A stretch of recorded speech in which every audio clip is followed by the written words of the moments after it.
Vasconcelos, que também é da área de tecnologia. Nós estamos vendo aqui uma grande preocupação em produtividade, tecnologia, e o ministro colocou bem essa questão de desenvolver os mercados externos, porque senão, evidentemente, vamos acabar aí com os preços lá embaixo e vamos perder todo o nosso trabalho. Então, mas gostaria que você falasse um pouquinho da tua empresa e o que vocês fazem. Estive lendo, é super interessante. Claro, obrigada pessoal, boa tarde. Primeiramente eu agradeço a oportunidade de estar aqui, né? Como representante da nova geração, é uma honra compartilhar esse painel com quem criou essa indústria e nos ajudou a gente chegar aonde a gente está, né? E como o ministro colocou, eu acho que o agronegócio, ele tem uma característica única, que é o nosso produtor, ele é apaixonado por tecnologia. Por a gente ter um cenário específico no Brasil, né, de agricultura tropical, nunca foi suficiente a gente simplesmente importar, copiar e colar tecnologias aqui no Brasil. Então, o nosso produtor, ele sempre esteve acostumado a criar sua própria solução, com o apoio da Embrapa, com o apoio de universidades, desenvolver o seu próprio conhecimento. E a gente avançou muito, desde a época da Revolução Verde, o plantio direto, a agricultura de precisão.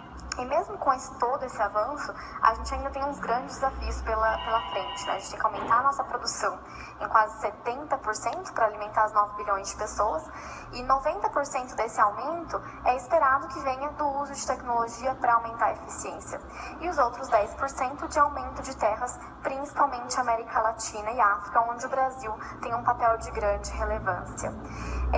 E além dessa necessidade de aumento de produção, o que dificulta o nosso trabalho no dia a dia a gente está tendo pouca disponibilidade de água. O Brasil passou por uma crise hídrica em 2014, 2015, que estava limitando a irrigação. Hoje a gente utiliza cerca de 70% da nossa água na irrigação e quase metade disso é desperdiçado. E mesmo que essa água ela seja retornada para o ambiente, com o desequilíbrio ambiental que a gente tem tido com mudanças climáticas, nem sempre ela volta para o mesmo lugar, chove no mesmo lugar. Então, aumentou a pressão para o uso de água de maneira mais consciente. O clima mudando está afetando a habilidade do produtor de saber como responder. Antes, ele tinha um cenário ideal para ele iniciar um cultivo, uma temperatura específica, uma altitude específica, uma quantidade de água naquele ano. Agora, a gente tem novas variedades que estão tentando ser resistentes a essas mudanças, e o produtor ele tem que aprender todos os dias, cada vez de maneira mais rápida, como se adaptar a esse cenário. Aumentou a pressão de pragas, aumentou a pressão da sociedade, como o Carsten colocou, de ser mais sustentável, de ser mais verde. Então, o produtor ele se encontra hoje um pouco perdido. Eu tenho que produzir mais, mas eu não posso usar químicos, eu não posso tentar sempre dentro da legislação, tem uma pressão de ser verde, de ser orgânico.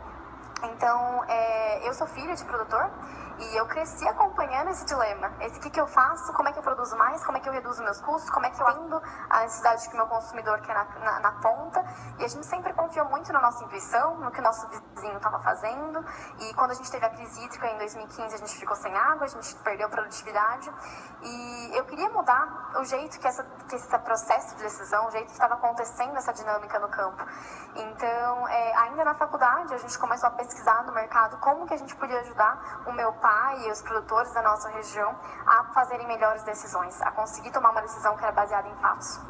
Então, a gente desenvolveu uma solução de monitoramento, onde a gente instala sensores no campo que medem em tempo real as variáveis de clima, solo, desenvolvimento da planta, e a gente combina isso com imagens de satélite para poder gerar recomendações para o produtor, para ser o braço direito ali dizendo o que ele tem que fazer, onde que ele tem que prestar atenção.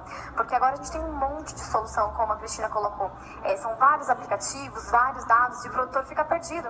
O que ele tem que fazer com aqueles dados, quais aplicações que ele usa, às vezes ele nem usava o smartphone antes, e agora ele já tem 10 aplicativos para poder monitorar a lavoura. Então, como que ele lida com tudo isso? E a gente desenvolveu uma plataforma de agricultura digital que usava todo esse insight de dados, mas que entregava ao produtor simples indicações de quanto que ele deveria irrigar. A gente tem uma previsão climática que é mais precisa, porque a gente tem os dados climáticos em tempo real. Agora a gente está partindo para ajudar ele a prever o aparecimento de doenças e pragas. E a gente conseguiu fazer isso porque a gente desenvolveu uma eletrônica capaz de fazer comunicação de longo alcance, porque aqui no Brasil, outros países da América Latina, infraestrutura é uma área que precisa ainda de melhorias. A gente não tem sinal de celular ou internet no campo, então a gente teve que fazer essa inovação para conseguir carregar os dados e, a partir de um único ponto, fazer o envio, e desenvolver modelos modelos que falavam a nossa linguagem, que falavam a agricultura tropical, porque não adiantava só a gente pegar soluções americanizadas e trazer para cá. A AgroSmart começou na fazenda do meu pai. A gente hoje tem 50 mil hectares irrigados aqui no Brasil. A gente já trouxe economias comprovadas de mais de 60% de água, 40% de energia, já aumentamos produtividade em até 20%. Por conta do nosso destaque, a gente ganhou um prêmio da NASA, a Agência Espacial Americana, como a melhor solução para combater a crise hídrica, e fomos convidados para um programa de transferência tecnológica lá nos Estados Unidos, onde hoje a gente tem desenvolvido mais modelos e tecnologias a partir de imagens de satélite. A gente recebeu um aporte de investimento de um fundo brasileiro, que é a SP Ventures, que hoje está entre os 10 maiores fundos de agtechs no mundo. E do Google também, a gente passou por um processo de aceleração dentro do Google. Hoje, além do Brasil, a gente tem orgulho de dizer que a gente está exportando a nossa tecnologia para toda a Latam. Israel, que é um país que é renomado por produzir tecnologia agro, Estados Unidos, começando agora na África, a partir do Quênia.